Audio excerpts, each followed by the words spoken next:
स्वागत है आप सभी लोगों का daily life of immortal king के सीजन 5 में। दोस्तों मैं आप लोगों को बता देता हूँ कि सीजन 5 अभी तक ऑफिशियली आया नहीं है। ये मैं इसका जो मानवा वर्जन है वहां से स्टार्ट कर रहा हूँ और ये वाली जो कहानी है वो एनिमे में अभी तक कवर अप नहीं की गई है। आई होप आप लोगों को ये भी पसंद आएगा। स्वागत है आप लोगों का the daily life of immortal king के एक नए एपिसोड के अंदर। तो इस एपिसोड की शुरुआत में हम लोग वैंग का स्कूल देखते हैं, जहां पर जो स्टूडेंट कमेटी का प्रेसिडेंट होता है लिटिल पीनट, वो सभी स्टूडेंट को आके बताता है कि रिसेंटली ही सेक्रेटरी ड्राइंग ने एक इंस्पेक्टर को हमारे स्कूल में इंस्पेक्शन के लिए भेजा है। तो मैं सभी लोगों से कहना चाहूंगा कि वो लोग अपना बिहेवियर अच्छे से रखें, स्पेशली कोई भी एक दूसरे की होमवर्क को कॉपी नहीं करेगा। इस तरफ हम लोग देखते हैं गुओ और शेन को, जो कि असल में होमवर्क को कॉपी करने में लगे हुए होते हैं। ये दोनों के दोनों अपनी स्किल का इस्तेमाल कर रहे होते हैं। तो जो शेन होता है वो स्पेशल स्किल 4 पेन स्ट्रीम का इस्तेमाल कर रहा होता है, यानी 4 पेन को इस्तेमाल करके एक साथ वो अपने होमवर्क की कॉपी कर रहा होता है। शेन कहता है कि मैं तो हिस्ट्री बना दूंगा, और तभी दूसरी तरफ जो गुओ होता है वो अपनी अल्टीमेट स्किल 5 पेन स्ट्रीम का इस्तेमाल कर रहा होता है, यानी वो एक साथ 5 पेन से लिख रहा होता है और वो उससे कहता है कि मैं तेरी हिस्ट्री को ही डिस्ट्रॉय कर दूंगा, मैं सब कुछ बर्बाद कर दूंगा। और वो दोनों काफी तेजी से कॉपी करने में लगे हुए होते हैं। स्टूडेंट कॉमेडी का प्रेसिडेंट लिटिल पीनट वो बेचारा क्या ही कर सकता था, वो बस इन दोनों को देखता ही रह जाता है, क्योंकि इन दोनों की हरकतें देखकर उसे भी कुछ समझ नहीं आ रहा था कि आखिरकार वो करे क्या, इन दोनों को बोले क्या वो अब। और ये दोनों लगे हुए होते हैं एक दूसरे की कॉपी करने में, होमवर्क पूरा पूरा। और फिर फाइनली कुछ समय के बाद जब इन लोगों को होमवर्क पूरा हो जाता है तो उनकी हालत खराब हो जाती है। वो कहते हैं फाइनली हम लोगों ने कर दिया अपना होमवर्क। लेकिन उन दोनों की बहुत ही ज्यादा हालत खराब हो गई थी, वो बहुत ज्यादा थक गए होते होमवर्क कर करके। लेकिन तभी पता नहीं कैसे इन लोगों के अंदर जोश आ जाता है। ये लोग कहते हैं अरे चलो ठीक है, अब समय आ गया है थोड़ा सा गॉसिप करने का, चलो मजे लेते हैं। शेन भी कहता है हाँ बिल्कुल चलो चलते हैं। और ये दोनों के दोनों अपनी शरारत शुरू कर पाते उससे पहले ही इन लोगों के ऊपर उड़ता हुआ आता है 2 चौक और सीधा इनके माथे पे लगता है, जिसको देखकर ये लोग भी काफी ज्यादा हैरान हो जाते हैं कि अब ये किसने फेंक दिया। और तभी ये लोग देखते हैं कि एक्चुअल में इन लोगों के ऊपर ये चौक फेंका होता है टीचर वैंग ने। वो इन दोनों से कहते हैं कि क्लास शुरू हो गई है, तुम लोग क्या कर रहे हो। और फिर उन लोग कहते हैं वैसे रिसेंटली काफी सारी चीजें हुई हैं, वैसे तुम लोगों ने क्या प्लेडियन ऑर्डर के बारे में सुना है, जो कि एक ऑर्गेनाइजेशन है। शैन उनसे कहता है कि हाँ इन लोगों के बारे में मैंने सुना है, ये लोग तो फेक मिल्क फॉर्मूला के जो स्कैंडल हुआ था उसके पार्ट थे, है ना। मैंने तो ये भी सुना है कि इस मिल्क को पीने के बाद हमारा वेट गेन हो जाता है। वैसे सर आपका भी तो वेट गेन हो गया है क्या, आपने भी गलती से इस दूध को कहीं पी तो नहीं लिया। अब इस बात से बाकी सभी जो बच्चे होते हैं वो सर के मजे लेने लग जाते हैं और सर उन लोगों पर चिल्लाते हुए कहते हैं कि तुम्हारी तो शांत हो जाओ तुम सबके सब बच्चे। और इस प्रकार का जो वेट होता है हम लोग तभी गेन कर सकते हैं जब हम लोग रिलेशनशिप में हो। और ये आजकल के बच्चे भी ना, अब ये बात को सुन के बाकी सभी जो बच्चे होते हैं वो तो सर को और भी ज्यादा बुरी नजरों से देखने लग जाते हैं। कहते हैं ओ हम देख सकते हैं आहा। और तभी जो शेन होता है वो सुन और वैंग की तरफ देखते हुए कहता है वैसे तुम लोगों का वेट अभी तक गेन क्यों नहीं हुआ। ये बात सुन के सुन तो शर्माने लगती है, लेकिन वैंग बेचारा अपने मन में सोच रहा होता है कि अब इसको मैं क्या बोलूं, ये क्या बकवास बकवास बात बोलते रहता है हर बार। टीचर वैंग इन लोगों से कहते हैं कि चलो ठीक है हम लोग अपने मेन टॉपिक पे आते हैं। ये जो फेक मिल्क पाउडर फॉर्मूला है ये मेरे को अपने इतिहास में हुई जो एक वॉर, जो कि पहले मेलोस्टोन स्किन वॉर थी, उसके बारे में याद दिलाता है। और ये हमारी हिस्ट्री का एक बहुत ही ज्यादा डार्क पार्ट है, जिसमें ना जाने कितने डिजास्टर हम लोगों ने देखे। जब मेलोस्किन आर्मी से, जो कि मेलोस्किन का जो डेमोन था उसको लीड कर रहा था, उससे लड़ाई के दौरान हमने काफी सारे सीनियर्स को, अपने काफी सारे कल्टीवेटर्स को उसमें सेक्रीफाइस कर दिया। वो लड़ाई बहुत ही ज्यादा भयंकर थी। जिसके बाद बाकी सभी जो स्टूडेंट्स होते हैं वो टीचर वैंग से पूछने लग जाते हैं कि आखिरकार ये मेलोस्किन था कौन, और आखिरकार ये मेलोस्किन डेमोन लॉर्ड कौन है, और ये वाटरमेलन स्किन ये सब क्या है। ये तो हमको कुछ समझ में ही नहीं आ रहा है। बच्चे काफी सारे सवाल पूछने लग जाते हैं, जिसपे टीचर उन लोगों से कहते हैं कि जिसको हम लोग मेलोस्किन कह रहे हैं असल में ये एक प्रकार का ड्रग था, और उन लोगों को बताते हैं कि किस तरीके से ये काम करता था। इसके बाद वो मेलोस्किन जो डेमोन लॉर्ड था उसके बारे में बताते हैं। वो बताते हैं कि जो लीजेंड्स थे वो बताया करते थे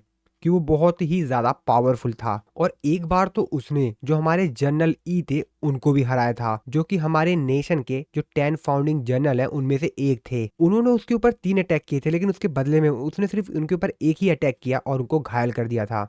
अब ये बात तो सुन के बाकी सभी जो स्टूडेंट्स होते हैं वो कहते हैं ओ क्या क्या क्या क्या इतना ज्यादा ताकतवर, ओ माय गॉड वो इतना ज्यादा पावरफुल था। टीचर वैंग उनको स्टोरी में आगे बताते हैं, और जहां तक मैंने उसकी स्टोरी समझी है उसके हिसाब से जो डेमोन लॉर्ड था उसको भी उस समय पर काफी सारी इंजरी हुई थी, वो बहुत ही ज्यादा मुश्किल से संभल पाया था। और जब पहली मेलोस्किन वॉर खत्म हो गई थी उसके बाद उसने जो अपनी मेलोस्किन आर्मी थी वो अपने जूनियर्स को दे दी थी, और जो स्नेक स्किल इमोर्टल था वो लोगों के आंखों के सामने से ही डिसअपेयर हो गया। कोई नहीं जानता कि अभी वो इस समय कहाँ पर है। और अगर सबसे मोस्ट पॉपुलर जो रूमर है उसके ऊपर विश्वास किया जाए तो उसके अनुसार जो मेलोस्किन डेमोन लॉर्ड था उसको उसी के साउल में सील कर दिया गया था ताकि वो बाहर ना आ सके। ऐसा कहा जाता है कि जो रेलिक है वो एक मास्क था और उसके ऊपर बहुत ही ज्यादा पावरफुल कर्स भी है। अब ये बात को सुन के जो वैंग होता है वो अपने मन में सोचने लग जाता है, एक कर्स वाला मास्क। तभी उसके पास जो एक मास्क होता है उस चीज के बारे में वो सोचने लगता है कि कहीं ये वही वाला मास्क तो नहीं है ना। सोचने लगता है कि यार वैसे मेरे पास जो मास्क है मैंने उसके ऊपर काफी सारी स्पिरिचुअल पावर इस्तेमाल करके देखी थी लेकिन उसके अंदर तो कोई भी साउल नहीं था। कहीं ऐसा तो नहीं है कि ये दो मास्क थे। अब इस बात को सुन के जो एक दूसरा स्टूडेंट होता है वो बोलता है कि ओ तो मैंने ऐसा ही सेम एग्जैक्टली एक मास्क किसी के पास देखा था।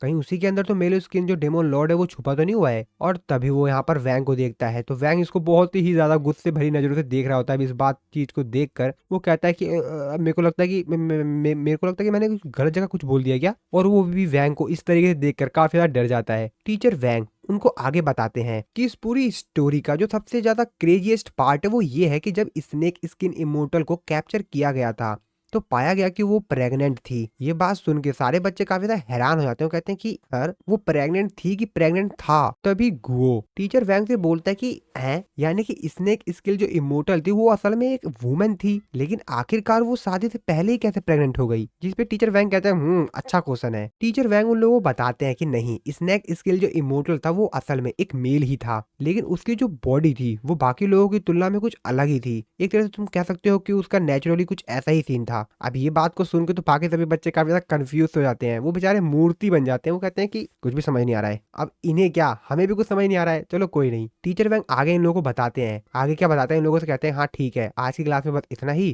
मिलते हैं हम लोग अगली क्लास में। Bye bye student. और वहां से खिसक लेते हैं। इसके बाद हम लोग वैंग को देखते हैं जो कि अपने टेबल पर बैठा हुआ होता है कि तभी वहां पर स्टूडेंट कमेटी का जो प्रेसिडेंट होता है वो फिर से आता है और वैंग को काफी सारे इंस्टेंट नूडल देते हुए कहता है कि वैंग लिंग तुमको पुअर स्टूडेंट सब्सिडी प्रोग्राम में चुन लिया गया है और इसीलिए तुमको 40 बॉक्सेस दिए जा रहे हैं इंस्टेंट नूडल के। अब इस चीज को देखकर जो सुन होती है वो वैंग से कहती है कि पैसों से कोई फर्क नहीं पड़ता। वैंग तो मेरे दिल में हमेशा ही रहेगा। अब वैंग को इन लोगों की बातें सुन के कुछ भी समझ नहीं आ रहा था कि ये लोग क्या क्या बातें कर रहे हैं। और तभी यहाँ पर वो भी रोते हुए कहता है वैंग लिंग तुम्हारी लाइफ कितनी ज्यादा हार्ड है। तुम्हें कितना ज्यादा दुख का सामना करना पड़ता है अपनी जिंदगी में। और तभी गुओ कहता है हाँ हाँ हाँ इतना ज्यादा बेहतरीन स्कूल है लेकिन मैं विश्वास नहीं कर सकता कि सब्सिडी प्रोग्राम में ये लोग सिर्फ इंस्टेंट नूडल प्रोवाइड करवाते हैं। मुझे ये बात सुन के काफी ज्यादा बुरा फील हो रहा है। लेकिन वैंग को तो इन लोगों से कोई फर्क ही नहीं पड़ रहा था। वो कहता है यार ये लोग तो बोलते रहेंगे छोड़ो इन लोगों को। वो तो बस अपना जो इंस्टेंट नूडल था उनको देख रहा होता है क्योंकि ये वाली जो मदर थी इंस्टेंट नूडल वाली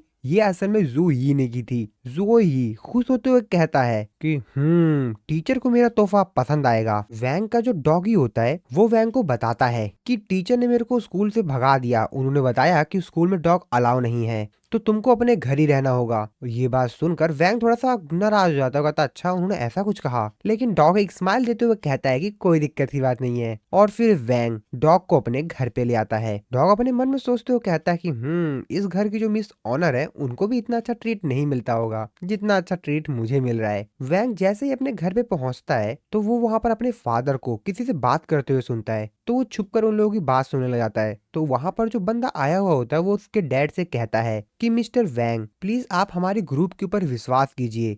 हम सच में आपके मास्क को खरीदना चाहते हैं। वैसे आप कितने में बेचेंगे मास्क मिस्टर वैंग? ये मास्क कितने में बेचेंगे आप? तो असल में ये शैनसोई ग्रुप का एग्जीक्यूटिव होता है सॉन्ग। वैंग के फादर तो अपने दिमाग में कुछ और ही सोच रहे होते हैं। इस टूटे हुए मास्क के लिए 40 मिलियन रुपए ये तो बहुत ज्यादा है। तो क्यों ना मैं इसको सेल ही कर देता हूँ। यही सही रहेगा। और वैसे भी फ्री के मनी को कौन मना करता है। और वो इतने सारे पैसे देखकर काफी ज्यादा खुश होते हैं। इस तरफ जो वैंग होता है वो तो इस चीज को देखकर काफी ज्यादा हैरान होता है। वो सोच रहा होता है कि ये क्या चल रहा है। वैंग के जो फादर होते हैं वो वैंग की पावर से समझ जाते हैं कि वैंग एक्चुअल में घर पर आ चुका है। और वो वैंग को नोटिस कर लेते हैं कि वो छुपकर हमारी बातें सुन रहा है और इसीलिए वो सॉन्ग को इस डील के लिए मना कर देते हैं। सॉन्ग जो कि अपने मन में तो कुछ और ही सोच रहा था। वो सोच रहा था कि ये तो एक नॉर्मल घर है और 40 मिलियन रुपए इन लोगों को बहुत ज्यादा लालच दिला देगा। ये लोग इस लालच को रोक नहीं पाएंगे। लेकिन वैंग के फादर साफ साफ मना कर देते हैं। वो कहते हैं कि नहीं अब कोई डील नहीं होगी। हालांकि उन्होंने ये बात अपने दिल पे पत्थर रख के कही थी क्योंकि उनको ये बात कहने में बहुत ज्यादा दुख हो रहा था। लेकिन उनको ये कहना पड़ा क्योंकि वैंग ये सब कुछ देख रहा था और वैंग के फादर सॉन्ग को एक खींच के थप्पड़ मारते हैं उसके गाल पर, जिसकी वजह से उस बेचारे का पूरा दिमाग ही हिल जाता है। सॉन्ग मिस्टर वैंग से कहता है कि है मिस्टर वैंग, आप इस तरह की हरकतें क्यों कर रहे हैं? अभी तो आपने कहा, और जहां तक मैंने इन्वेस्टिगेशन करवाई थी उसके हिसाब से आप और आपकी जो वाइफ है वो लोग एवरेज लोग हैं, और आपका एक बेटा भी है जो कि सिर्फ अभी फाउंडेशन फेज पर ही है। तो सिंपल इस मास्क को बेचकर आप पैसे ले लीजिए, और आपके लिए इससे बेहतर चॉइस रहेगी भी क्या? ये सबसे बेस्ट चॉइस है आपके लिए। ये देखिए, इन मनी को देखिए एक बार, आप इन पैसों को देखिए तो सही आप। वैंग के फादर उससे कहते हैं, तो क्या मैं इसको कोई धमकी समझूं? अब सॉन्ग को लगता है कि शायद उसको अपना असली रूप दिखाना होगा, इसलिए सॉन्ग कहता है कि हाँ बिल्कुल मिस्टर वैंग, मुझे पता है कि आप मजाक कर रहे हो। हमारे जो लीडर हैं वो इस मास्क को पहनना चाहते हैं किसी एक ऐसे इंसान के लिए जो कि अभी रिफाइनिंग फेज पर है, तो आपको ये बात समझनी पड़ेगी।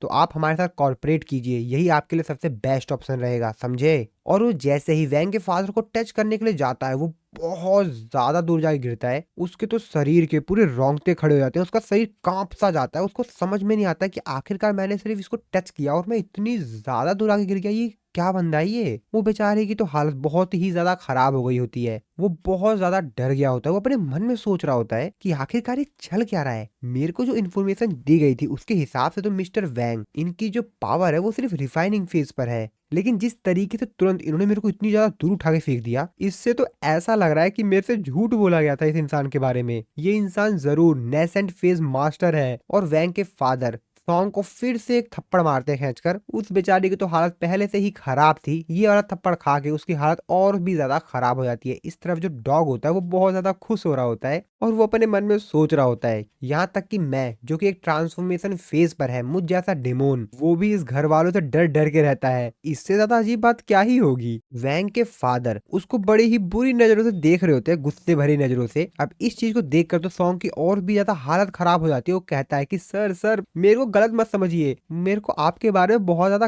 गलत बताया गया था, मुझे माफ कर दीजिए। और आप जिस तरीके से मेरे को जितनी ज्यादा गुस्से से देख रहे हैं, मेरी तो हालत खराब हो रही है। सर ऐसा मत करो। वैंग के फादर सॉन्ग से कहते हैं कि मैं कहाँ कुछ कर रहा हूँ, मेरे को लगता है कि तुम्हारे लिए बेहतर ये रहेगा कि तुम अपनी जो गीली पैंट है उसको सुखा के आओ, जाओ अपनी पैंट चेंज कर लो। सॉन्ग इतना ज्यादा डर गया था कि उस बेचारे ने अपनी पैंट में ही टॉयलेट कर दिया था। अब इस चीज को जैसे ही वो नोटिस करता है, अपनी नाक को बंद कर लेता है। उसकी खुद की हालत बहुत ज्यादा खराब थी और उसने फिर से ऐसी हरकत कर दी। और फिर तुरंत वो वैंग के फादर को जो चेक लाया हुआ होता अपने साथ, वो देते हुए कहता है कि ये लीजिए, ये 200,000 रुपीज है। यहाँ पर जो कुछ भी खर्चा पानी होगा, यहाँ पे साफ सफाई का जो कुछ भी खर्चा, इस चीज के ये पैसे हैं। और प्लीज आज जो कुछ भी हुआ इस चीज के बारे में एकदम से आप भूल जाइए, मानो कि ऐसा आज कुछ हुआ ही ना हो। सॉन्ग बेचारा वहां से भागते हुए रोते हुए जा रहा होता है, अपने आप से कहता है कि मास्टर, आज मेरी इज्जत को बर्बाद कर दिया गया। और फिर वैंग भी अपने डॉग के साथ रूम में एंटर करता है। वैंग के फादर वैंग को देखते हुए कहते हैं, मैंने सब कुछ सेटल कर लिया। और तभी वैंग उस मास्क को अपने हाथ में ले लेता है। वो अपने मन में सोचते हुए कहता है, मेरे को ऐसा लगता है कि मेरे को ये मुसीबत थंडर लॉर्ड को ही दे देनी चाहिए, वही संभाले इस मुसीबत को। इसके बाद कुछ दिनों बाद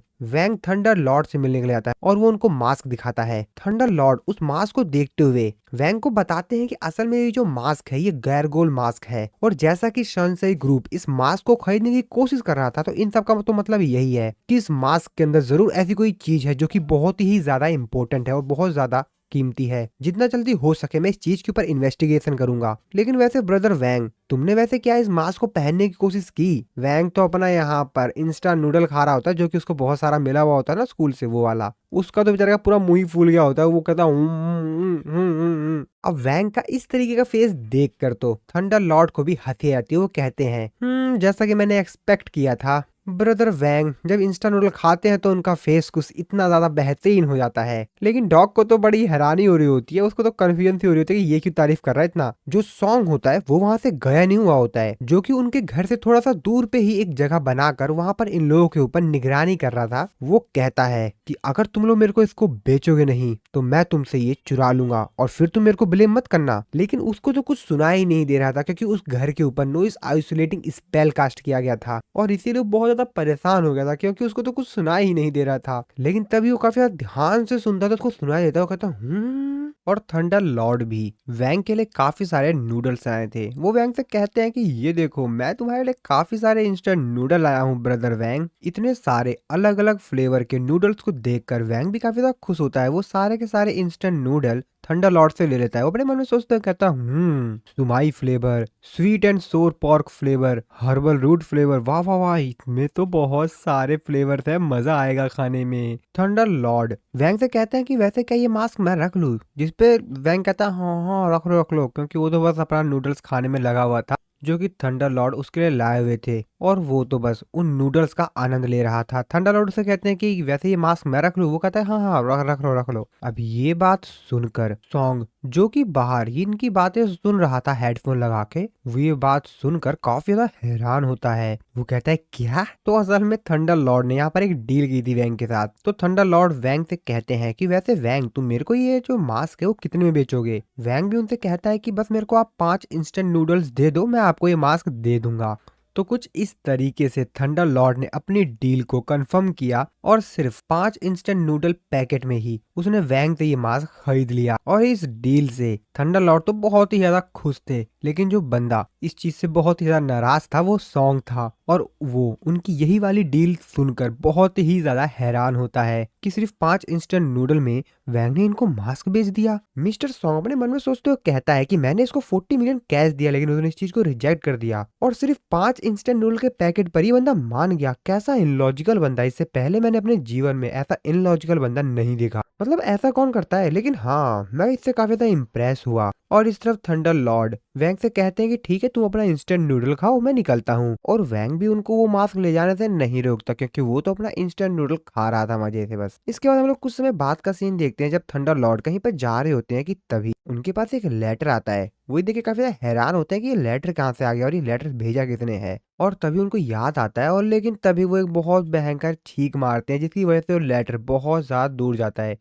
तो असल में ये वाला जो लेटर था वो वैंग ने उनको भेजा था, और उनको याद आ जाता है कि असल में वैंग ने उनको पेरेंट टीचर जो मीटिंग होने वाली है उसको स्कूल में, उसके लिए इनवाइट किया है। लेकिन इससे पहले काफी ज्यादा देर हो जाती है और वो लेटर बहुत ज्यादा दूर जाता है, क्योंकि उन्होंने छींक ही इतनी तेज मारी थी कि वो लेटर बहुत ज्यादा दूर जाता है। लेकिन वो अपनी पावर का इस्तेमाल करते हैं और उस लेटर को अपने पास वापस ले आते हैं। लेकिन जो उन्होंने पावर इस्तेमाल की थी उसकी वजह से नीचे जमीन पर एक बहुत बड़ा एक्सप्लोजन होता है, और इस धमाके को देखकर तो वो भी काफी ज्यादा शॉक में होते हैं। कहते हैं कि अब ये क्या हुआ, लेकिन वो इस चीज के ऊपर ज्यादा ध्यान नहीं देते हैं, क्योंकि उनको तो उस लेटर को पढ़ना था। वो लेटर को खोलकर पढ़ते हैं, वो कहते हैं कि ओ, तो ब्रोदर वैंग ने मेरे से पेरेंट टीचर कॉन्फ्रेंस को मीटिंग को पार्टिसिपेट करने के लिए कहा है, और थंडर लॉर्ड के लिए ये जो लेटर था वो बहुत ही ज्यादा कीमती था। अभी कुछ समय पहले जो ये वैंग से मास्क लेकर आए थे वो खो जाता, लेकिन ये लेटर को किसी भी हालत में कुछ नहीं होना चाहिए, क्योंकि वैंग ने लेटर दिया है ना। और लेटर पढ़ने के बाद वो निकल जाते हैं वैंग के घर की तरफ। इस तरफ हम लोग नीचे देखते हैं जहाँ पे थंडर लॉर्ड की पावर इस्तेमाल करने की वजह से धमाका हुआ था। तो असल में उस जगह पर सॉन्ग बेचारा था और उसकी हालत बहुत ही ज्यादा खराब हो गई थी।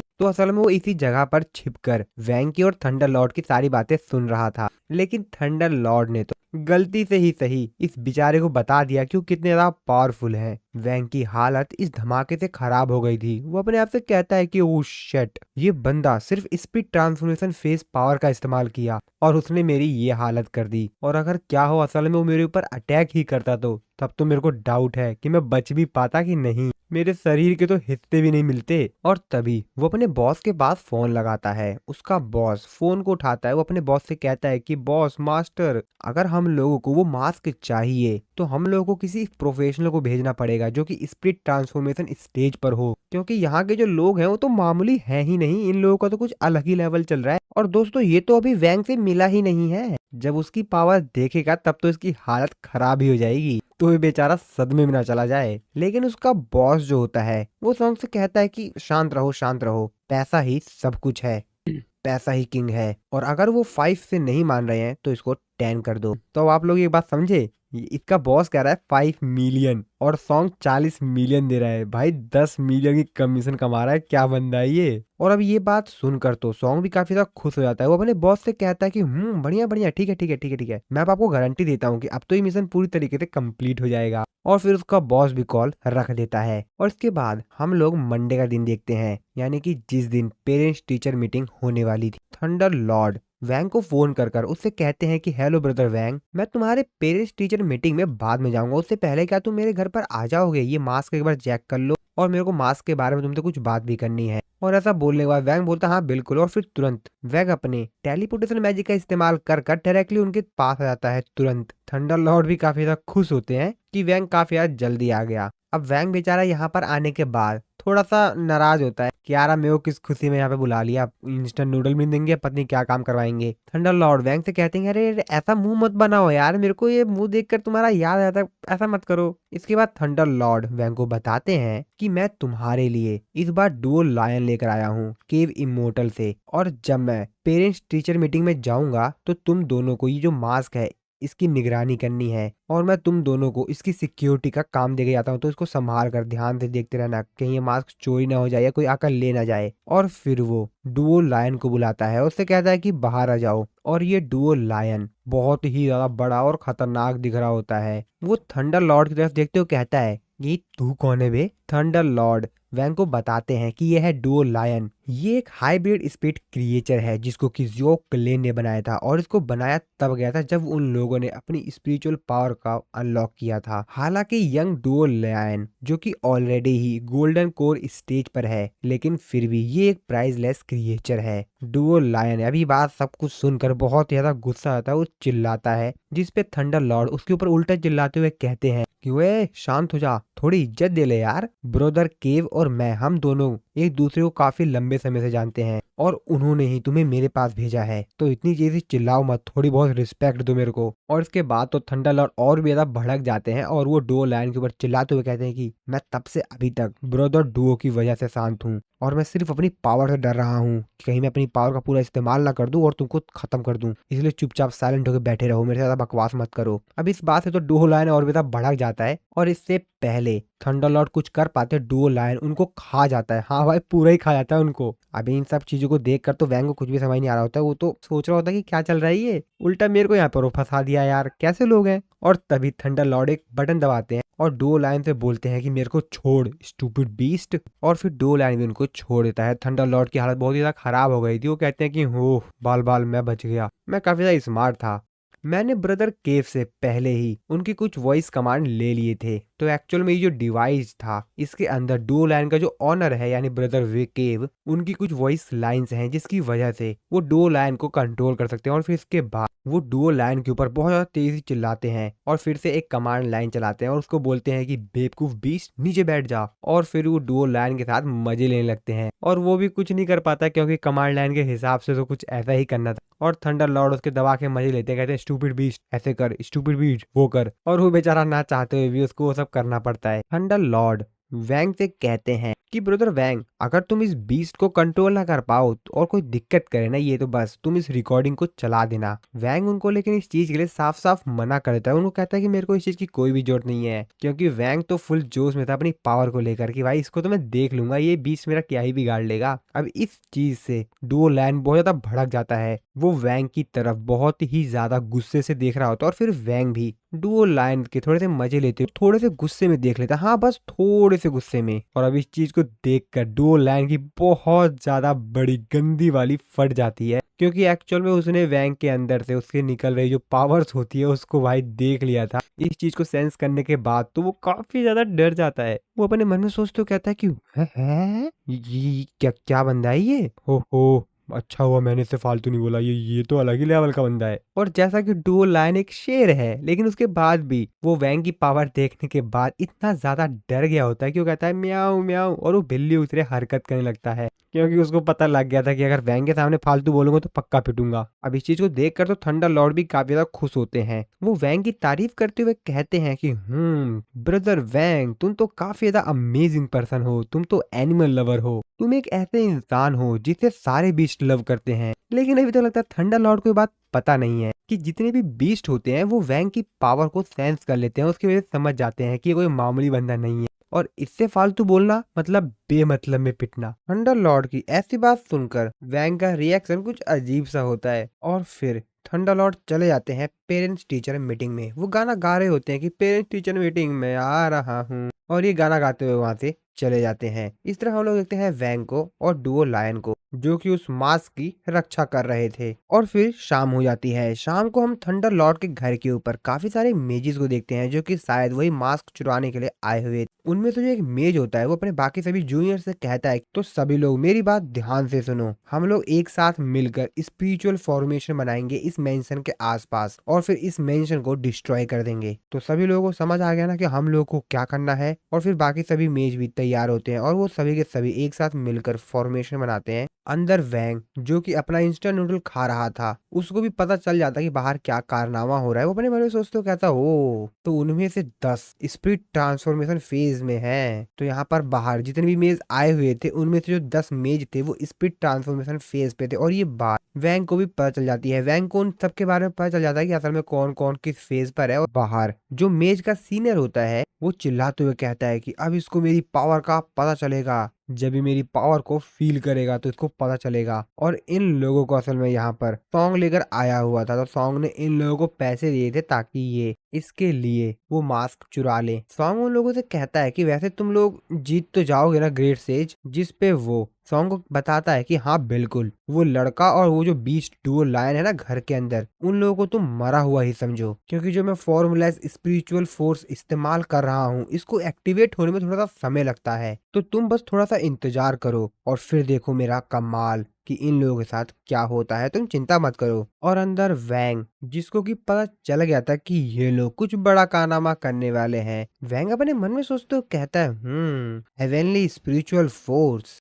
वैसे ही काफी ज्यादा सोचने वाली बात है कि आज के समय पर भी कोई है जो कि ग्रैंड स्पिरिचुअल फॉर्मेशन का इस्तेमाल कर सकता है, क्योंकि ये तो बहुत साल पहले इस्तेमाल किया जाता था और आज तो लोग इसको भूल ही गए हैं। बाकी सभी जो मेज होते हैं वो चिल्लाते हुए कहते हैं कि एल्डर सीनियर क्या हुआ आपको, एल्डर सीनियर। और वो ग्रेट से सीधा जमीन पे जाके गिरता है। सॉन्ग भी चिल्लाते हुए कहता है ग्रेट से क्या हुआ। और फिर जो सेज होता है वो अपने जो ब्रदर होता है उससे कहता है कि ब्रदर प्लीज प्लीज मेरे को अपनी थोड़ी सी पावर दो, मैं अभी भी अपने आप को रिकवर कर सकता हूँ। लेकिन उसका जो ब्रदर होता है उसके सिर पर एक लात मारते हुए कहता है कि निकल इधर से। ये बात उसने अपने मन में बोली होती और फिर वो कहता है कि एल्डर सीनियर आपकी आत्मा को शांति मिले, चिंता मत कीजिए, आपके लिए मैं उससे रिवेंज जरूर लूंगा। और वो बेचारा मारा जाता है। जूनियर ग्रेड सेज उन गोस्ट से कहता है कि अरे तुम लोग गलत डायरेक्शन में जा रहे हो यार, तुम लोग को उधर जाना है, उधर जाके उसके ऊपर अटैक करो। लेकिन इन लोगों ने तो डुओ लायन की दहाड़ सुन ली थी और इन लोगों को पिटना नहीं है, तो इसलिए वहां से निकल रहे थे कि निकलो अपनी जान बचाकर, जान बची तो कभी और काम आएगी, अभी निकलते हैं यहाँ से। और जो सेकंड ग्रेड सेज होता है उसका भी सर बहुत ज्यादा बड़ा होने लगता है। इस चीज को देखकर सॉन्ग उससे कहता है कि सेकंड सेज आपका सर तो ग्रेट सेज से भी ज्यादा बड़ा हो रहा है। और सेकंड सेज जो होता है वो भी उससे कहता है कि तुम चुप रहो, चुप रहो, तुम अपनी जुबान बंद रखो, जब तुमको पता ही नहीं है कि हम कौन सी टेक्निक का इस्तेमाल कर रहे हैं तो तुमको क्यों ज्ञान दे रहे हो। रुको मैं तुमको दिखाता हूँ कि किस तरीके से वर्क करता है, हम लोग यहाँ पर टेक्निक का इस्तेमाल कर रहे हैं। और फिर क्या, जो ग्रेट सेज के साथ हुआ था वो इसके साथ भी होता है, ये भी मारा जाता है बेचारा। अब इस चीज को देखकर बाकी सभी यहाँ पर सेज होते हैं उसके साथ ही होते हैं, कहते हैं कि सेकंड सीनियर। सॉन्ग भी उन लोगों पर चिल्लाते हुए कहता है कि मैंने तुम जैसे बेवकूफों के ऊपर क्यों भरोसा कर लिया। अरे नहीं यार, मैं वो मास्क ले भी पाऊंगा या नहीं। थंडर लॉर्ड के घर के अंदर डुओ लायन खुश होता है कि शायद वैंग उसको शाबाशी देगा। अपने मन में सोचते हुए कहता है 20 टाइम पावर इनहेंसमेंट बहुत ही ज्यादा औसम था, वैंग जरूर मेरी तारीफ करेगा। लेकिन वैंग ऐसा कुछ भी नहीं करता है और मुंह बनाते हुए अपने मन में सोचते हुए कहता है कि रहने देता हूँ, बेमतलब में क्यों दोबारा से पंगा करना। बाहर सॉन्ग उन दोनों सेजेस को देखता है जो कि अब निपट चुके थे। वो बाकी जो बचे हुए सेजेस होते हैं उन लोगों से कहते हैं कि वैसे क्या आप लोग बदला लोगे। जिसे वो लोग कहते हैं हाँ बिल्कुल, बदला तो लेके रहेंगे, बदला तो लेना ही है। हमारे सीनियर्स मारे गए तो क्या हो गया, हम उन लोगों से बदला जरूर लेंगे, अपने दम पर लेंगे। और सभी के सभी लोग जो उसमें कहते हैं हाँ बिल्कुल, हम सब मिलकर साथ में लड़ेंगे। फिर सॉन्ग उन लोगों से पूछता है वैसे फिर आप लोग क्या करने वाले हो। और फिर वो सभी के सभी जो सेज होते हैं आसमान में उड़ते हैं और वहां से भाग जाते हैं। हाँ सीरियसली वो लोग वहां से भाग जाते हैं। नीचे एक सेज बचा हुआ होता है, वो उन लोगों से कहता है कि अरे तुम लोग तो भी पत्नी क्या क्या बोल रहे थे, अब क्या हुआ, कहाँ भाग रहे हो तुम लोग। वो सभी लोग कहते हैं कि अरे हम लोगों को यार ये जिंदगी जीनी है, तुम शांत रहो। और वो लोग वहां से भाग जाते हैं। सॉन्ग जो आखिरी बचा हुआ सेज होता है उससे पूछता है कि वैसे वैसे तुम क्या करने वाले हो अब। लेकिन वो अपने मन में सोच रहा होता है कि कैसे साथी हैं ये सबके सब, मुसीबत आए तो खिसक लिए, अजीब लोग हैं। लेकिन वो सेज कहता है चिंता मत करो, मैं जरूर लड़ूंगा। और अगर इस कहानी का ऑथर चाहता है कि मैं इसी एपिसोड में मारा जाऊं तो अगले एपिसोड के लिए बचा बचना ही क्यों है। चलो देखते हैं हम लोग क्या कर सकते हैं। और फिर वो जोश में अपनी स्वॉर्ड निकालता है और वो काफी ज्यादा तेजी से आकर सीधा वैंग के ऊपर अटैक करता है और वो वैंग को तलवार मार पाता। उससे पहले ही उसकी स्वॉर्ड वहीं पर रुक जाती है। ये देख के काफी ज्यादा हैरान होता है कि अब ये क्या हो रहा है। और तभी वैंग अपनी सिर्फ पलक झपकाता है और देखते ही देखते उस बेचारे की पूरी पूरी हालत खराब हो जाती है। उसकी स्वॉर्ड ही टूट जाती है। वो कहता है कि मजाक चल रहा है क्या, इसने सिर्फ अपनी पलकें झपकाई और है क्या है ये। अब वो वैंग की ये पावर को देखकर तो बहुत ही ज्यादा हैरान होता है। वो अपने मन में सोचते हुए कहता है कि बिल्कुल, इसने अपनी आई लैशेस का इस्तेमाल किया और उसकी मदद से अपने चारों तरफ एक कवच सा बना लिया। इसने सिर्फ ऐसा ही नहीं किया बल्कि इसने मेरे अटैक को जो कि मैंने इसके ऊपर किया था उसको एब्जॉर्व करके मेरे ऊपर एक काउंटर अटैक किया। और यहाँ तक कि ये तो स्वॉर्ड कोई जो टेक्निक है जो कि मैंने अपने अटैक में इस्तेमाल की थी उससे भी बहुत ज्यादा खतरनाक और तेज है। इससे पहले कि मैं इसके ऊपर अटैक कर पाता इसने मेरे को पहले ही काफी ज्यादा इंजर्ड कर दिया। इस प्रकार के एनिमी को हरा पाना तो नामुमकिन है। ये तो किसी अलग लेवल पर ही है। यहाँ तक कि जो 100 स्पीड ट्रांसफॉर्मेशन फेज पर मास्टर कर चुका है वो भी इस बंदे को ना हरा पाए। वैंग तो बस उसी सेज को देख रहा होता है। वो सोचता है कि ये कुछ कर क्यों नहीं रहा है। उसको तो कुछ समझ नहीं आ रहा होता कि ये क्या अपने दिमाग में खिचड़ी पका रहा है। और तभी वैंग अपने पैर के नीचे देखता है तो असल में वो जो सेज होता है वो सीधा आकर वैंग के पैरों में गिर जाता है और उससे कहता है कि मास्टर आप तो मेरे आइडियल हैं। हाँ हाँ आप मेरे आइडियल हैं। और वो वैंग से कहता है कि प्लीज प्लीज आप मेरे को ऑटोग्राफ दे दीजिए। अपनी पूरी पावर का इस्तेमाल करके मेरे शरीर पर एक ऑटोग्राफ दे दीजिए। वैंग उससे कहता है कि क्या है ये, ऐसा मैं कुछ नहीं करने वाला हूँ। वो वैंग से कहता है कि अगर आप मेरे को ऑटोग्राफ दे देते हो तो इसके बदले में मैं आपको शैनसोई ग्रुप के जितने भी सीक्रेट्स हैं वो सब कुछ बता दूंगा जो भी मैं जानता हूँ। जिस पे वैंग भी मान जाता है। वो कहता है कि पेन लाओ, दो मेरे को पेन दो। वैंग भी अपने मन में सोचते हुए कहता है कि यार ये क्या क्या करवाना पड़ रहा है मेरे को।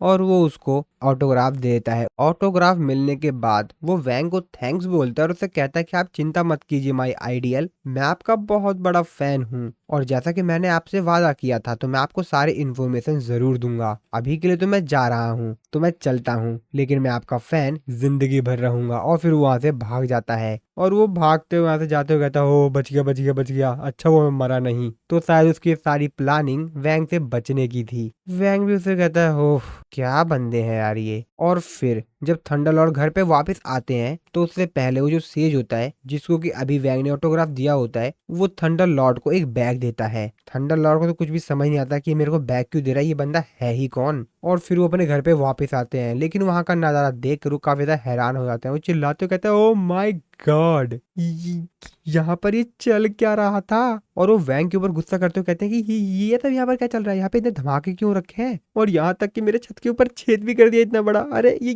क्या क्या हो रहा है यहाँ पर। वैंग और डुओ लायन बेचारे बस उनकी ये बात सुन रहे होते हैं क्योंकि वो लोग भी क्या ही रिप्लाई दें इनको। अब थंडरलॉर्ड बेचारे रो रहे होते हो, कहते हैं कि वो आइटम्स कुछ मिलियंस के थे और अगर उसमें इस घर के रिपेयरिंग की कॉस्ट मिलाई जाए तब तो अरे नहीं यार कम से कम 10 मिलियन का खर्चा आएगा। और फिर वो रोते हुए वैंग को वही गिफ्ट वाला बॉक्स देते हैं जो कि उसको अभी सेज देकर गया था। वो कहते हैं कि जब मैं यहाँ पर आया था तो एक इंसान बाहर खड़ा था और उसने मेरे को तुमको ये पार्सल देने के लिए कहा। और फिर उस गिफ्ट को ओपन करते हुए कहते हैं वैसे इसके अंदर क्या है, कहीं कुछ सीक्रेट चीज तो नहीं। और तभी उस बॉक्स को ओपन किया जाता है जिसके अंदर 2 नोटबुक और एक केमिकल था। इस चीज को देखकर तो वैंग काफी हैरान होता है कि अब ये क्या है। थंडरलॉर्ड उस लिक्विड को उठाते हुए कहते हैं कि ये लिक्विड। थंडरलॉर्ड वैंग को बताते हैं कि ब्रदर वैंग ये जो लिक्विड है ये एक्चुअल में कल्टीवेशन इनहेंसर है, यानी कि हमारी कल्टीवेशन की पावर को इम्प्रूव कर देता है। उनकी बात सुन के वैंग उनसे कहता है कि हाँ आपकी बात तो ठीक है लेकिन ये काफी ज्यादा जो अजीब सा नहीं लग रहा है। मुझे तो ये चीज बड़ी अजीब लग रही है, क्यों आपको नहीं लग रही है क्या।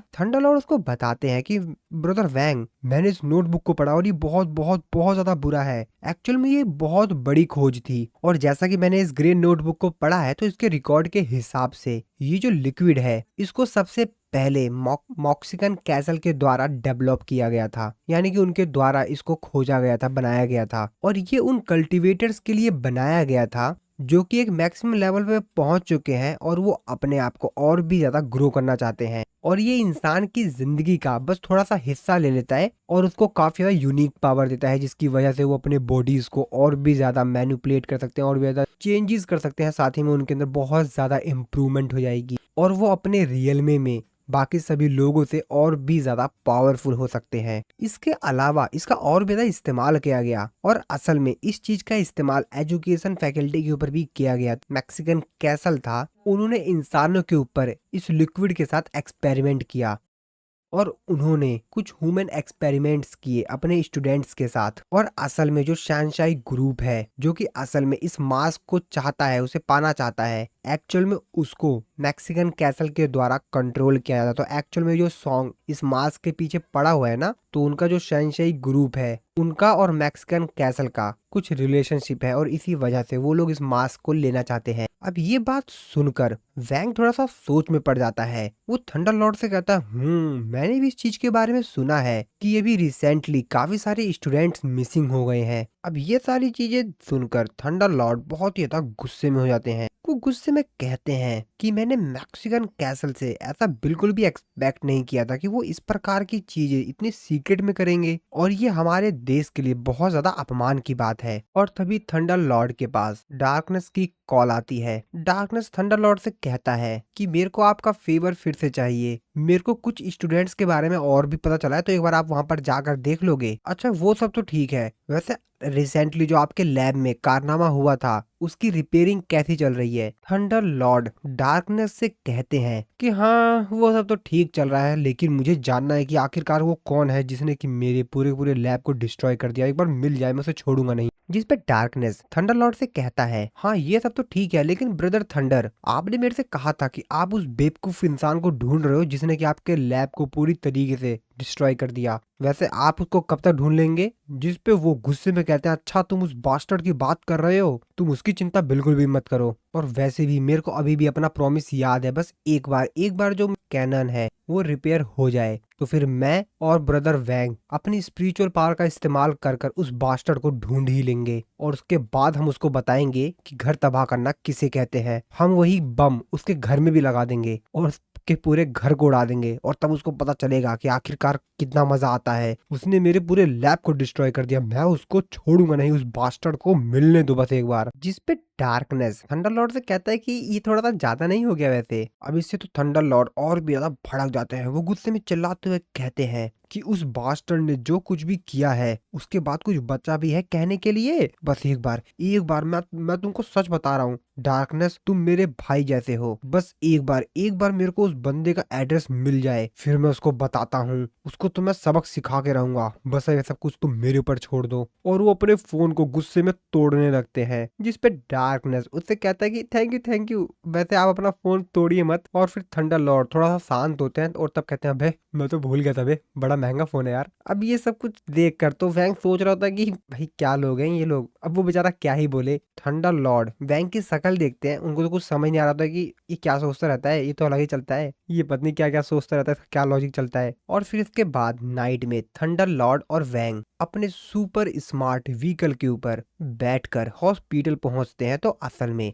थंडर लॉर्ड को ये वाली जो इन्फॉर्मेशन थी वो डार्कनेस ने ही दी थी। थंडर लॉर्ड बताते हैं कि डार्कनेस के इन्वेस्टिगेशन के हिसाब से जो एक मिसिंग स्टूडेंट था वो करंटली इस समय इसी हॉस्पिटल के प्राइवेट वार्ड में है और उसके जितने भी यहाँ पर खर्चे हुए थे वो सारी की सारी फीस मैक्सिकन कैसल ने दे दी है और उससे मिलने की परमिशन किसी को भी नहीं है और इसीलिए इन लोगों को कोई दूसरा प्लान होता है उससे मिलने का। और हाँ दोस्तों, यहाँ पर जो थंडर लॉर्ड की और वैंग की जो सुपर व्हीकल था वो तो काफी ज्यादा मस्त था। आप लोग देखो बस एक बार, जो डॉक्टर वैंग की मदद करेगा वो भी इन लोगों को देखता है, इन लोगों को देखते हुए अपने मन में सोच रहा होता है कि क्या सभी जो पावरफुल लोग हैं आजकल इसी तरीके से गरीब बन के घूमते रहते हैं क्या? और फिर थंडर लॉर्ड और वैंग दोनों के दोनों एक बहुत लंबी छलांग लगाते हैं और डायरेक्टली टॉप फ्लोर पर जाते हैं जहाँ पर वो पेशेंट था। थंडर लॉर्ड तो अपने मन में सोच रहे होते हैं कि आखिरकार इस प्रकार की एंट्री कोई एक्सपेक्ट भी कर सकता है क्या? डॉक्टर तो इन लोगों को बस देख ही रहा था। और फिर ये लोग डॉक्टर के पास आ जाते हैं। डॉक्टर उन लोगों को बताता है कि मैं हूँ आईपीडी का डायरेक्टर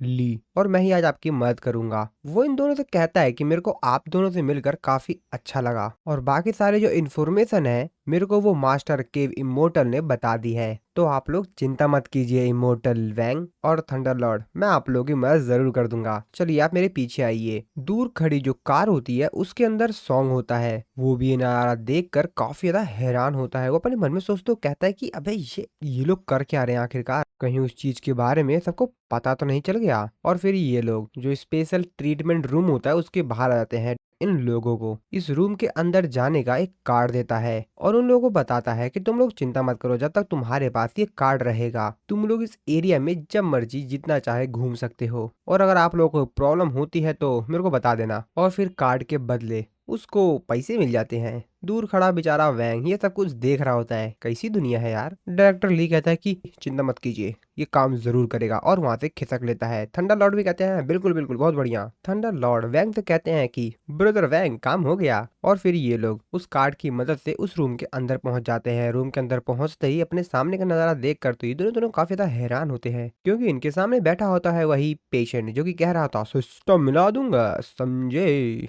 वैंग तो उसको देखते हुए अपने मन में सोचते हुए कहता है कि ऐसा क्यों लग रहा है कि हमने इसको पहले कभी देख रखा है। और तभी तभी उसको उस बंदे की शक्ल याद आ जाती है। वो कहता है कि ओ ये तो मेरे को वही लग रहा था। ओ हाँ ये तो जी हाई है। इस तरफ हॉस्पिटल के बाहर सॉन्ग जो कि पता नहीं अलग ही नशे में था, वो एक बहुत खतरनाक वीपन लेकर पहुंच जाता है कुछ नया कारनामा करने के लिए। तो असल में वो यहाँ पर थंडर लॉर्ड और वैंग की जो वीआईपी व्हीकल था उसको तोड़ने के लिए आया था। हालांकि वो ये काम करने में बहुत ज्यादा डर रहा था। वो अपने मन में सोचते हो कहता है कि यार मैं इसको तोड़ूं, लेकिन नहीं नहीं नहीं नहीं मेरे को ये तोड़ना पड़ेगा। लेकिन मैं जानता हूँ इस व्हीकल के जो मालिक हैं वो लोग स्पिरिट ट्रांसफॉर्मेशन फेज के भी मास्टर हैं, और अगर उन लोगों को ये पता चल गया तो वो मेरे पर बहुत गुस्सा करेंगे। लेकिन मैं कुछ कर भी नहीं सकता हूँ। अगर सीक्रेट पोर्शन लीक हो गया उसके बारे में पता चल गया तो मेरी जिंदगी दांव पे लग जाएगी। तो मुझे ये करना ही पड़ेगा। और फिर क्या, वो पूरी ताकत से वैंग के व्हीकल के ऊपर अटैक करता है। लेकिन यहाँ पर कुछ अलग ही होता है। सॉन्ग अपने साथ जो वीपन लेकर आया हुआ था वही चकनाचूर हो जाता है और वो बहुत ज्यादा दूर उड़ता हो जाता है। वो कहता है कि अबे ये क्या मजाक चल रहा है। तो एक्चुअल में वैंग की जो सुपर व्हीकल थी उसके चारों तरफ एक प्रोटेक्शन लगा हुआ था, और उससे भी बेहतरीन बात ये वाला जो व्हीकल है सुपर व्हीकल ये खुद ही बहुत ज्यादा चालाक है, यानी कि इसके अंदर भी एक स्पिरिट है। और वो सॉन्ग के ऊपर गुस्सा करते हुए कहता है अबे अबे तू क्या करने की सोचा था बे मेरे साथ, तेरे लिए बेहतर यही रहेगा कि तू मेरे साथ कुछ हरकतें मत कर। और फिर वो सॉन्ग के पास जाता है उसको फिर से मजा चखाने के लिए। सॉन्ग उससे कहता है कि अरे अरे भाई मेरे को माफ कर दे माफ कर दे। लेकिन तभी वो सोचता है कि एक मिनट, मेन पॉइंट ये नहीं है। अबे आखिरकार ये व्हीकल नहीं नहीं नहीं, मेन बात ये है कि ये रिक्शा बात कैसे कर रहा है। वो उसके ऊपर चिल्लाते हुए कहता है अबे तू बात कैसे कर रहा है वे। लेकिन उससे पहले वो कुछ और बोल पाता वो रिक्शा उसकी और भी ज्यादा पिटाई करता है। सॉन्ग बेचारा पिट पिट कर बहुत ज्यादा परेशान हो गया था, और इसीलिए वो उस रिक्शे का जो पैंडल होता है उसको पकड़ लेता है। अब इससे जो रिक्शा होता है वो और भी ज्यादा भड़क जाता है। वो कहता है क्या बे मजाक चल रहा है क्या, तूने तूने तूने मेरे को रोका तेरी तो। और फिर वो उसकी और भी ज्यादा पिटाई करता है। वो उससे कहता है कि अब तू मर के मानेगा। लेकिन सॉन्ग बेचारा कहता है कि माफ कर दो सर, अरे सर माफ कर दो। उस बेचारे की बहुत गंदी वाली पिटाई होती है और वो वहां से भागने लगता है। वो रिक्शा सॉन्ग से कहता है कि तेरी तो आखिरकार तेरी हिम्मत कैसे हुई, तूने मेरे चेस्ट के ऊपर हाथ रखा, तेरे को तो मैं कभी माफ नहीं करूंगा। और उसका पीछा करने लगता है और सॉन्ग बेचारा डर के मारे वहां से भागने लगता है। वो कहता है कि अबे क्या मजाक चल रहा है, अबे यार ये क्या लॉजिक है। और वो भागते हुए अपनी कार के पास जाता है और वो बड़ी मुश्किल से अपनी कार के अंदर बैठता है। वो कहता है ओ भाई बच गया बाल बाल, आखिरकार ही रिक्शा। और तभी वो देखता है कि वो रिक्शा अभी भी उसका पीछा नहीं छोड़ रहा है। वो उसके कार के बाहर आ जाता है। इस चीज को देख कर तो सॉन्ग बेचारा और भी ज्यादा परेशान हो जाता है। वो रिक्शा उससे कहता है कि तुझ जैसे को तो मैं छोड़ूंगा नहीं, तेरे को तो मैं पक्का नहीं छोड़ूंगा, रुक बे। और फिर सॉन्ग बहुत ही तेज से अपनी कार की रफ्तार बढ़ाता है और वहां से भागता जाता है। लेकिन वो रिक्शा उसको छोड़ने वाला तो नहीं था और वो भी बहुत ज्यादा तेजी से उसके पीछे पड़ जाता है। सॉन्ग अपने मन में सोचते हुए कहता है कि अबे क्या क्या लॉजिक चलता रहता है यहाँ पर। और फाइनली मैं कार यहाँ तेज चला रहा हूँ कि वो मेरा पीछा कर ही नहीं पाएगा। और तभी वो अपने मिरर में देखता है, साइड मिरर में, तो वो देखता है कि वो जो रिक्शा था वो अभी भी उसका पीछा कर रहा है, बल्कि वो तो उसकी गाड़ी से भी यार तेज चल रहा होता है। अब इस चीज को देख कर तो सॉन्ग और भी ज्यादा डर जाता है। वो कहता है कि अबे मजाक चल रहा है क्या, ये इतनी ज्यादा तेज कैसे चल रहा है। उन लोगों से काफी ज्यादा दूर हम लोग कुछ ट्रैफिक पुलिस के 2 पुलिसमैन को देखते हैं। उसमें से जो उसका सीनियर होता है वो कहता है कि आजकल तो लोग इतने ज्यादा डेवलप हो गए हैं कि वो फ्लाइंग स्वॉर्ड का इस्तेमाल करके बस आसमान में उड़ते रहते हैं। हम जैसे ट्रैफिक पुलिस वालों की तो कोई जरूरत ही नहीं है। जिस पे उसका जूनियर कहता है कि बिल्कुल सही कहा आपने। और लेकिन तभी उनके सामने से बहुत ज्यादा तेजी से गाड़ी जाती है। अब इस चीज को देख कर तो बेचारे काफी ज्यादा हैरान हो जाते हैं, क्योंकि वो गाड़ी इतनी ज्यादा तेज गई हुई थी कि उन दोनों का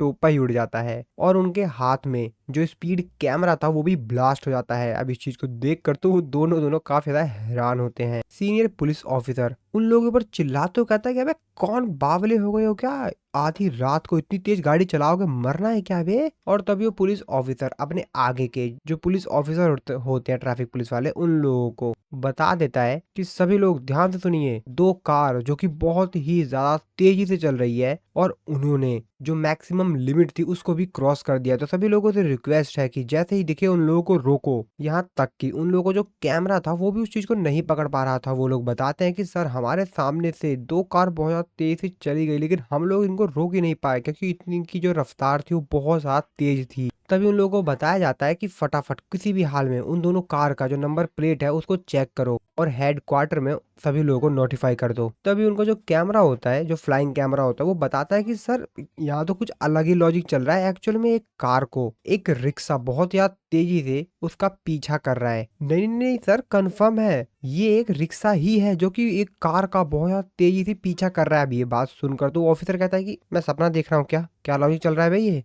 और वो दोनों को दोनों बहुत ही ज्यादा हैरान होते हैं कि अब एक रिक्शा इतनी ज्यादा तेजी से कैसे चल रहा है। इस तरफ स्पेशल ट्रीटमेंट रूम में हम उसी पेशेंट को देखते हैं जिसका इलाज किया जा रहा था। हाँ हाँ, वैंग कर रहा था। वो अपनी पावर का इस्तेमाल करके उसकी स्प्रिट को और उसकी बॉडी को अलग अलग कर देता है। और तभी यहाँ पर डायरेक्टर ली भी आता है। थंडर लॉर्ड उसको देखते हुए कहते हैं कि अरे डायरेक्टर ली, आप बड़ी जल्दी वापस नहीं आ गए। लेकिन डायरेक्टर ली वो जिस टेक्निक का इस्तेमाल कर रहे थे उस पेशेंट को ठीक करने के लिए, उस चीज को देख कर वो कहता है कि अरे अरे ये तो हाइबरनेशन स्पेल है ना, ये तो बहुत ज्यादा रेयर होता है। मैं तो बहुत ही ज्यादा लकी हूँ कि मैंने अपनी पूरी लाइफ टाइम में पहली बार ऐसा देखा है। मैं इसका विटनेस हो गया हूँ। ओहो, मैं तो बहुत ज्यादा लकी हूँ, मेरे को इतनी अमेजिंग स्किल देखने को मिली, ये तो बहुत ज्यादा अच्छी बात है। और फिर थंडर लॉर्ड और वैंग उस पेशेंट का स्प्रिट और उसकी बॉडी अलग कर देते हैं और फिर थंडर लॉर्ड उसके बॉडी को उठा के साइड में फेंक देते हैं। बेसिकली जो बेड होता है उस पर फेंक देते हैं कि चल भी तेरा कोई काम नहीं, निकल इधर से। थंडर लॉर्ड उससे कहते हैं कि डायरेक्टर ली इस बच्चे का ध्यान रखना, हम लोग चलते हैं, हमारा काम हो गया। वैसे डायरेक्टर ली कहता है कि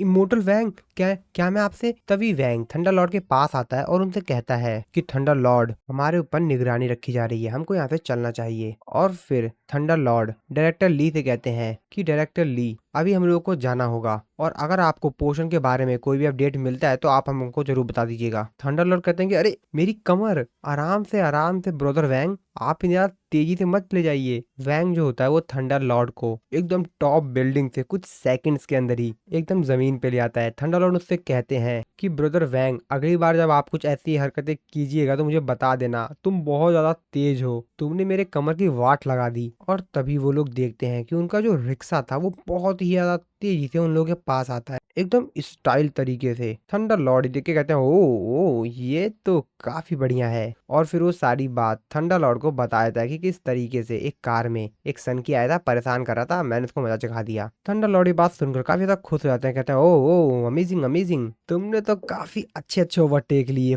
बहुत ज्यादा शानदार। लेकिन ये मॉक्सिकन ग्रुप के लोग, इन लोगों को तो मैं छोड़ूंगा नहीं, ये लोग पता नहीं क्यों हमारे पीछे पड़े हुए हैं। तो वो सॉन्ग की बात कर रहा था और उनके जो ग्रुप थे उन सभी की बात कर रहे थे। और जब यहाँ पर थंडर लॉर्ड और वैंग अपनी आगे की बात कर ही रहे थे कि तभी यहाँ पर एक बॉडीगार्ड आता है। वो उन लोगों से कहता है कि आखिरकार तुम लोग की हिम्मत कैसे हुई, तुम लोगों ने मेरी कार पर स्क्रैच लगा दिया है, तो चुपचाप जो भी इसका खर्चा है वो मुझे दो। थंडर लॉर्ड अपने मन में सोचते हुए उस रिक्शे से कह रहे थे कि अबे रिक्शे ये क्या हरकत करती, तेरे को कोई सस्ती कार नहीं मिली थी क्या स्क्रैच मारने के लिए, इतनी ज्यादा महंगी कार जो कि शायद 10 मिलियन से भी ज्यादा की होगी, तूने उसके ऊपर स्क्रैच क्यों मार दिया। जिस पे थंडर लॉर्ड उससे कहते हैं कि ये क्या बकवास है, तुमको उस इंसान से पूछना चाहिए जिस इंसान के पीछे ये सारा कारनामा हुआ, तुम उससे जाके अपने पैसे मांगो ना, हमसे क्या पैसे मांग रहे हो तुम। थंडर लॉर्ड अपने मन में सोचते हुए कहते हैं कि यार रूल के हिसाब से तो हमको उस जगह पर बिल्कुल भी पैसे स्पेंड नहीं करने चाहिए जहाँ पे नहीं करने चाहिए, बस इसको मेरे को किसी भी तरीके से मना करना पड़ेगा, नहीं तो ये परेशान करेगा मेरे को। जिसपे वो बॉडीगार्ड उससे कहता है कि सुन बे, मुझे इससे कोई फर्क नहीं पड़ता है कि तू कौन है और वो जो कार चला रहा था वो कौन है, तेरी साइकिल की वजह से, ये तेरी रिक्शा है ना, इसकी वजह से मेरी कार के ऊपर स्क्रैच लगा है, तो चुपचाप से जो भी इसका खर्चा है ना वो दे दो, नहीं तो तुम लोगों को तुम्हारी औकात में दिखा दूंगा। तुम्हें मालूम भी है कि मेरा बॉस कौन है? मेरा बॉस है ज़ूई। ये बात सुनकर थंडरलॉर्ड कहता है कि अबे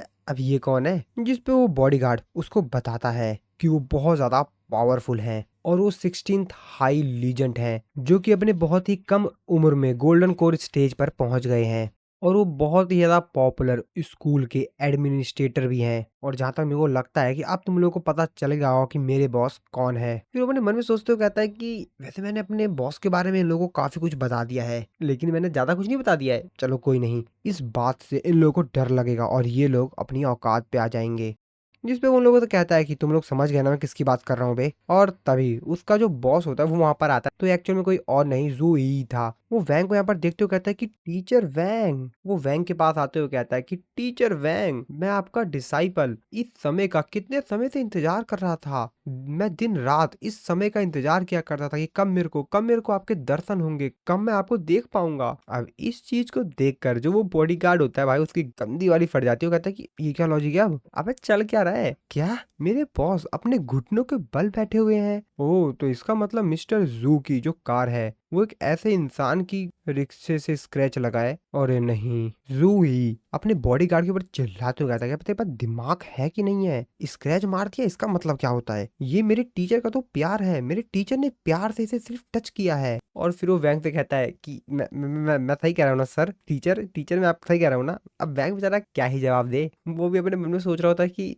क्या बोलूँ अब मैं। थंडर लॉर्ड ये सब कुछ देख के काफी ज्यादा हैरान होते हैं। उससे कहते हैं ओहो अच्छा अच्छा, तो आप ब्रदर वैंग के डिसाइपल हैं। जूओ ही भी उनसे कहता है ओ सीनियर, मेरे को भी आपसे मिलकर काफी अच्छा लगा। वो अपने मन में सोचते हुए कहता है कि मेरे को ऐसा क्यों लग रहा है कि मैंने इस इंसान को कभी देख रखा है पहले। मेरे को लग रहा है कि शायद मैंने इन्हें देख रखा है। थंडर लॉर्ड उसको अपना इंट्रोडक्शन देते हुए कहते हैं कि मैं हूँ थंडर, मुझे दूसरे नामों से भी जाना जाता है, यानी कि थंडर लॉर्ड भी कहते हैं लोग मुझे। ये बात सुनकर तो जुआओई कहता है कि हैं, अरे मतलब वो कल्टीवेशन स्टोरी, ओहो सही में, अच्छा अच्छा वो आप ही हो क्या, आप ही हो क्या? और वो बहुत ज्यादा खुश हो जाता है और वो थंडर लॉर्ड से बहुत सारी बातें करने लगता है साइड में खड़ा। जो बॉडी गार्ड होता है बेचारा, वो तो ये सब कुछ देखे काफी ज्यादा हैरान होता है और वैंग को तो कुछ समझ ही नहीं आ रहा होता है कि अबे क्यों भाई, क्यों बात कर रहे हो ये सब। और वो साइड में बस खड़ा होता है, इन लोगों को देख रहा होता है। जुआओई थंडर लॉर्ड से कहता है ओ तो मतलब आप ही हैं सीनियर थंडर लॉर्ड। मैं आपके खतरनाक खतरनाक जो एक्सपेरिमेंट्स थे, बड़े बड़े जो आप धमाके क्या करते थे, मैं वो हमेशा पढ़ता था। मैंने सारे पढ़ रखे हैं, अपने टॉयलेट में बैठकर मैं पढ़ा करता था।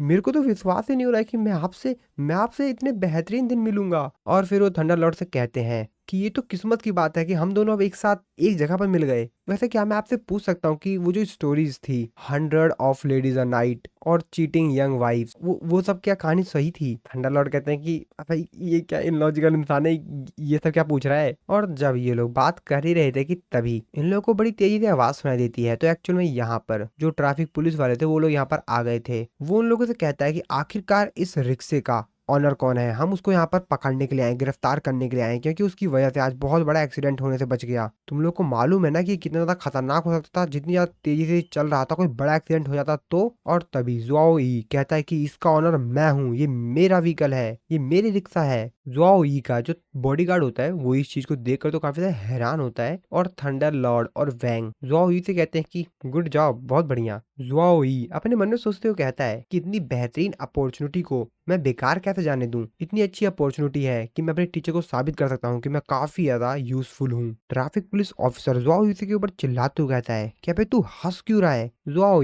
उसको साइड में लाते हुए कहता है कि तुम जानते हो मैं कौन हूँ? थंडर लॉर्ड अपने मन में सोचते हुए कहते हैं कि जैसा कि ये ब्रदर वैंग का एक डिसाइपल है, तो ये ब्रदर वैंग की अच्छी चीजें ही नहीं बल्कि वो जो कुछ गलत भी करते हैं उसका भी जिम्मेदारी ले सकता है। जुआओई उस पुलिस ऑफिसर को अपने बारे में बताता है। पुलिस ऑफिसर कहता है ओ तो आप जनरल एडमिनिस्ट्रेटर है, लेकिन आप यहाँ पर क्या कर रहे हैं? जुआओई उसको बताता है कि एक्चुअल में जो रिक्शा है ना, ये एक बहुत ही ज्यादा स्पेशल सीक्रेट मिशन पे था। जिस पे पुलिस ऑफिसर कहता है अच्छा ठीक है मैं समझ गया, तो जैसा कि एक मिशन था तो ठीक है, फिर कोई दिक्कत नहीं है। जिस पे ज़ॉवी भी कहता है कि हाँ ठीक है, तुमने काफ़ी अच्छी मेहनत की। दूसरी तरफ हम लोग देखते हैं आईसीयू का सीन, जहाँ पर जो डॉक्टर होता है वो किसी का इलाज करने के लिए आया होता है। डॉक्टर कहता है कि 1 मिनट, वैसे कोई मेरे को बताएगा कि इस पेशेंट का जो सर है, उसका डैमेज का क्या कारण है? जिस पे उसको बताया जाता है कि हालाँकि इसकी कोई फैमिली वगैरह से तो कुछ आया नहीं है, लेकिन हाँ, जो वहाँ पे विटनेस थे, बाकी लोगों ने जैसा बताया उनके हिसाब से, इसको एक रिक्शे ने टक्कर मार दी, जिसकी वजह से उसका ये हालत हो गया। डॉक्टर कहता है कि अबे ये क्या लॉजिक चल रहा है? मतलब एक रिक्शे ने सिर्फ़ इसको एक सिंगल सी टक्कर मारी, उसकी वजह से इसकी ये हालत हो गई। जिस पे वो डॉक्टर को बताते हैं कि बेहोश होने से पहले पेशेंट ने हमको बताया था कि एक्चुअल में जब उसको रिक्शे ने टक्कर मारा तो उसकी वजह से वो अपनी कार का गेट खोलकर वहाँ से कूद गया बचने के लिए। लेकिन वो बहुत ही ज़्यादा